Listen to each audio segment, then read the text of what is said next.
Hello friends, in Industrial Instrumentation lecture series, today we will see about measurement of flow using pitot tube. So first of all, let us see what is pitot tube. A pitot tube, also known as a pitot probe, it is a flow measurement device used to measure fluid flow velocity. The pitot tube has invented by the French engineer Henri Pitot in the early 18th century, and it was modified to its modern form in the mid 19th century by French scientist Henri Darcy. It works on the principle of converting kinetic energy of the fluid being metered into a static head. Pitot tubes are essentially a laboratory type of instrument, are not normally used for industrial applications. Here there is a construction of pitot tube. In this we want to measure the flow of a liquid.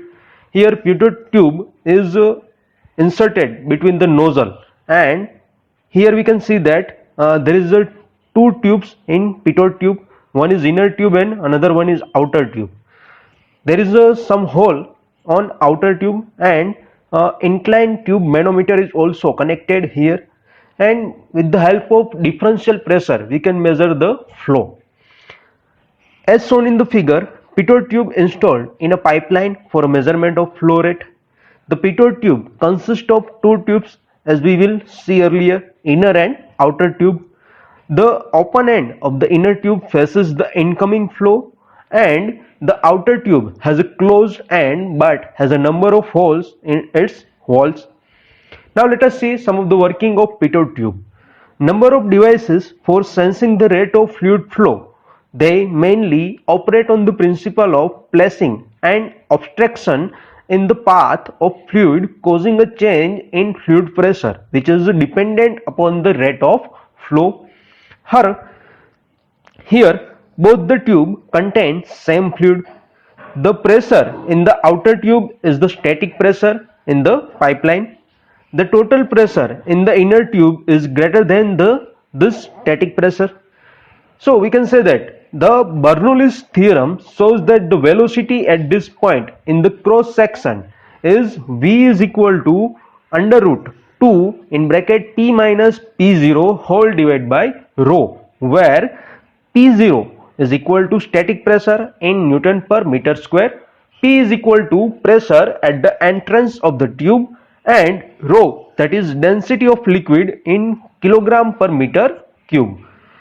Thus, the velocity at a particular point may be determined from the pressure differential generated by the pitot tube, which is measured by an inclined tube manometer, as we will connect it as shown in figure. The velocity of a fluid across a section of pipe is not uniform but varies from 0 at the pipe surface to a maximum, usually at the center of the pipe. In order to find a mean velocity, it is necessary to make a traverse of the pipe. Now let us see some of the advantages of pitot tube. They produce a negligible loss of head when inserted in the pipe. Their cost is much smaller than that of venturi meters or orifice meters. Do not contain moving parts, so we can say that this minimizes the frictional losses. Easy to install. Due to its small size, it can introduce to fluid flow without shutting down the flow. Now let us see some of the disadvantages of pitot tube.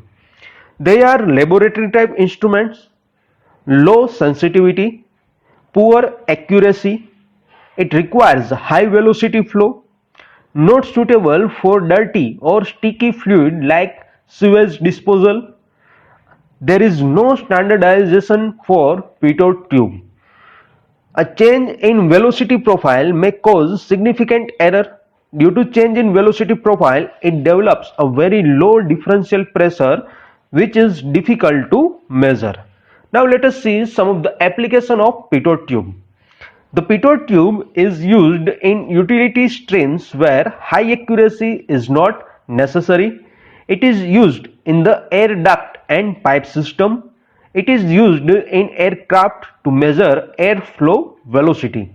They are used for mapping flow profile in a channel or